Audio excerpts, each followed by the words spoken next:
Shalom Bapak Ibu dan Saudara yang terkasih dalam Tuhan. Mari bersama-sama kita berdoa. Tuhan, terima kasih kalau pada hari ini kami boleh menjalani kehidupan kami di hari yang kedua di tahun yang baru ini. Tuhan, sungguh kami ingin meletakkan seluruh kehidupan kami, pengharapan kami di tahun yang baru ini ke dalam tangan kasih dan penyertaan Tuhan. Terima kasih Tuhan. Demikian pula ketika kami akan merenungkan sebagian dari firman-Mu, Tuhan berbicaralah kepada kami pribadi lepas pribadi melalui kebenaran firman-Mu. Di dalam nama Tuhan Yesus kami berdoa. Amin. Shalom Bapak Ibu dan Saudara yang terkasih dalam Tuhan. Selamat tahun baru 2025. Bapak Ibu Saudara, tahun baru biasanya disertai dengan harapan-harapan baru yang lebih baik dari tahun sebelumnya. Ataupun di tahun yang baru ini kita ingin melanjutkan kembali, mewujudkan lagi semua harapan-harapan yang mungkin di tahun-tahun sebelumnya belum terwujud.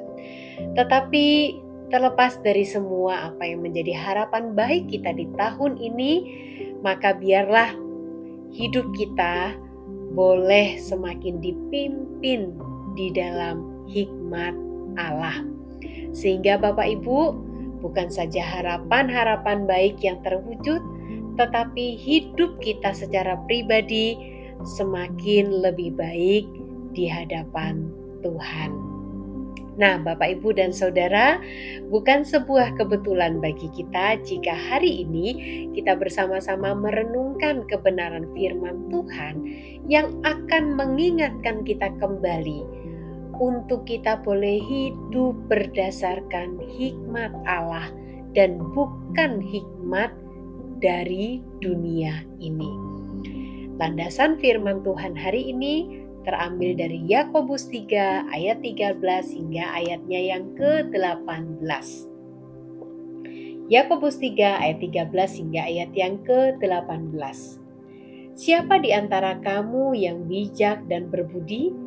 Baiklah dengan cara hidup yang baik, ia menunjukkan perbuatannya dalam kelemah lembutan yang lahir dari hikmat. Jika kamu menaruh perasaan iri hati dan mementingkan diri sendiri, janganlah memegahkan diri dan janganlah berdusta melawan kebenaran.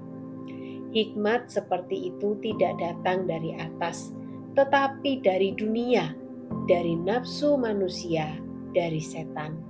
Sebab di mana ada iri hati dan mementingkan diri sendiri, di situ ada kekacauan dan segala macam perbuatan jahat.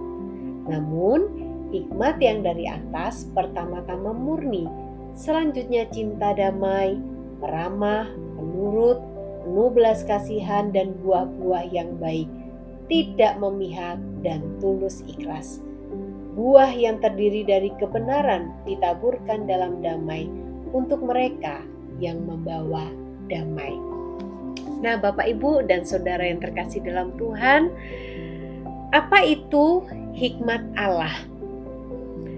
Hikmat Allah adalah kemampuan yang diberikan oleh Allah kepada seseorang untuk memahami, mengetahui, dan bertindak sesuai dengan kehendaknya.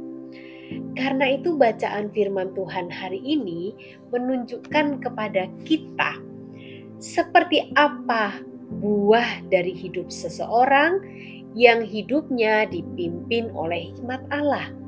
Dan sebaliknya, seperti apa buah dari hidup orang yang dipimpin oleh hikmat dunia ini. Bapak, Ibu, dan Saudara, dikatakan hikmat yang dari atas atau dari Allah itu terlihat dari perbuatan baik, yaitu sikap yang lemah lembut, yang tercermin dalam perbuatan kasih, mengasihi dan melayani sesamanya. Perbuatan yang lemah lembut dalam ayat 13. Kemudian juga tadi diungkapkan di dalam ayat yang ke 17 dikatakan cinta damai, peramah, penurut, penuh belas kasihan, dan buah-buah yang baik, tidak memihak, dan tulus ikhlas. Nah, semua perbuatan ini Bapak Ibu menjadi buah murni yang lahir dari hidup seorang yang dipimpin oleh hikmat Allah. Dan buah manis ini adalah buah yang lahir oleh karena ia memahami dan melakukan akan kebenaran firman Tuhan dalam hidupnya. Wah, kalau kita tadi membaca, sungguh luar biasa. Orang yang cinta damai, orang yang peramah, orang penurut, penuh belas kasihan, buah yang baik, tidak memihak, tulus ikhlas, dan lemah lembut. Ini adalah hal-hal yang sangat indah. Dan bisa kita bayangkan bagaimana kalau hidup kita dipenuhi dengan buah-buah yang baik demikian. Bapak, Ibu, dan Saudara, tetapi mari kita melihat bagaimana buah dari hidup seseorang yang dipimpin oleh hikmat dunia ini. Dikatakan bahwa hidup orang yang demikian akan terlihat dari perbuatan atau sikapnya yang iri hati, yang mementingkan diri sendiri atau egois, dan penuh kekacauan. Artinya kehadirannya, hidupnya tidak membawa damai sejahtera, tetapi sebaliknya hidupnya membawa kekacauan dan ketidakadilan. Bisa juga tentu kita bayangkan bagaimana kalau hidup kita demikian. Bagaimana dampaknya bukan hanya untuk diri kita, tetapi juga untuk orang-orang di sekitar kita. Dan Bapak, Ibu, dan Saudara yang terkasih dalam Tuhan, berbicara tentang orang yang hidupnya dipenuhi oleh hikmat Allah, itu bukan hanya terlihat di gereja, tapi lingkup terkecil adalah keluarga. Apakah keluarga kita melihat dan merasakan buah-buah yang baik dari hidup kita? Bukan hanya bicara tentang suami sebagai kepala keluarga atau istri atau anak-anak, tetapi jika seisi rumah itu hidupnya dipimpin oleh hikmat Allah, maka dalam rumahnya ada kedamaian, ada kelemah lembutan, ada cinta kasih, ada keadilan, dan sebagainya. Bapak, Ibu, dan Saudara, ini hari yang kedua di tahun 2025. Masih begitu panjang perjalanan hidup kita. Karenanya, marilah kita menjalani, marilah kita mau berkomitmen untuk hidup di tahun 2025 ini bukan hanya sekedar mengejar impian dan harapan kita, tetapi maukah hidup kita semakin lebih baik di hadapan Tuhan? Maukah hidup kita semakin dipimpin oleh hikmat Allah? Kiranya kebenaran firman Tuhan ini boleh mengingatkan kita, boleh kembali menyemangati kita bahwa ketika hidup kita dipimpin oleh hikmat Allah, semua akan menjadi buah yang baik. Baik untuk kita nikmati sendiri maupun dinikmati dan dirasakan oleh orang-orang di sekitar kita.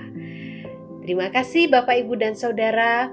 Selamat menjalani hari-hari kehidupan di tahun yang baru ini. Semoga semuanya akan menjadi lebih baik di hadapan Tuhan dan di hadapan sesama kita.